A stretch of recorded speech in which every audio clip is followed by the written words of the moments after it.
now, your Midday Ark-La-Miss news update.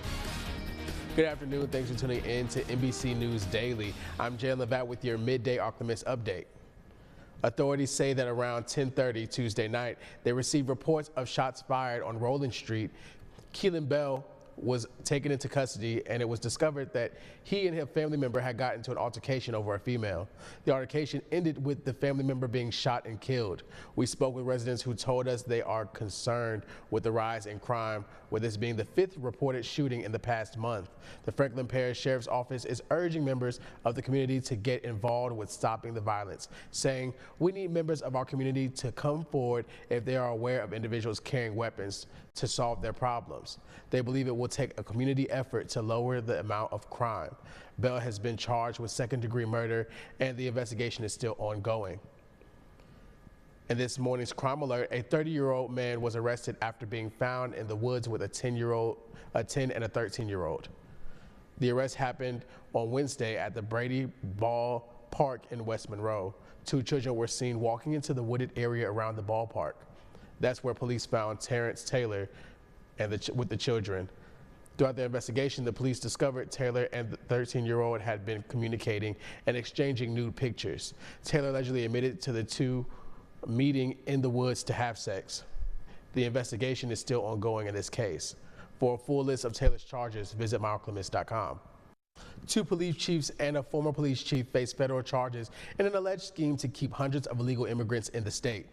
The feds in western Louisiana say the Oakdale police chief, the Forest Hill police chief, and the former chief of Glenmore conspired with the businessmen to claim that the immigrants had witnessed crimes and therefore needed to stay in the area. The businessmen allegedly paid the chiefs and former chief to write bogus police reports, and this went on for 5 years until the feds noticed an awful lot of armed robberies in those small towns. There was an unusual concentration of armed robberies, a large number of armed robberies of people that were not from Louisiana and in some of our smaller communities in Louisiana, and they were alleging that those people were victims of armed robberies. Well, in fact, the armed robberies never took place, and those listed in the applications were never victims of crime. In addition to the federal charges, the state attorney general Liz Murrow released a statement saying that public officials, especially those in law enforcement who conspired to commit fraud and obstruct justice, violate the public trust and undermine faith in justice. If the police chiefs are found guilty, they could get 30 years in prison. And now, exclusive Storm Tracker Doppler weather with meteorologist Chase Ward.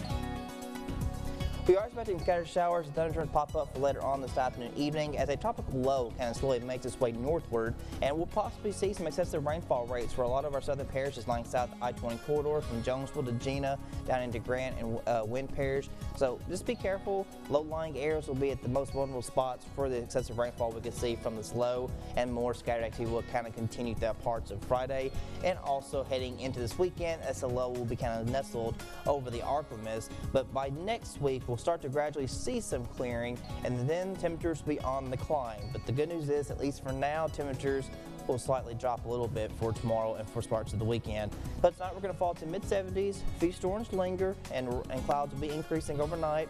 Tomorrow will be mostly cloudy as these storms will continue, but notice these temperatures will be trending just a few degrees cooler as a result of the cloud cover and the rain. By next Sunday, a few storms could still linger as the low begins the weekend, and then by next Monday, we expect some clearing with temperatures on the climb, though, back to upper 90s again, so we could definitely see heat safety becoming more of the topic of headline once again because the heat index will be climbing about 105, possibly pushing near as high as 110. Lows will continue mid to upper 70s.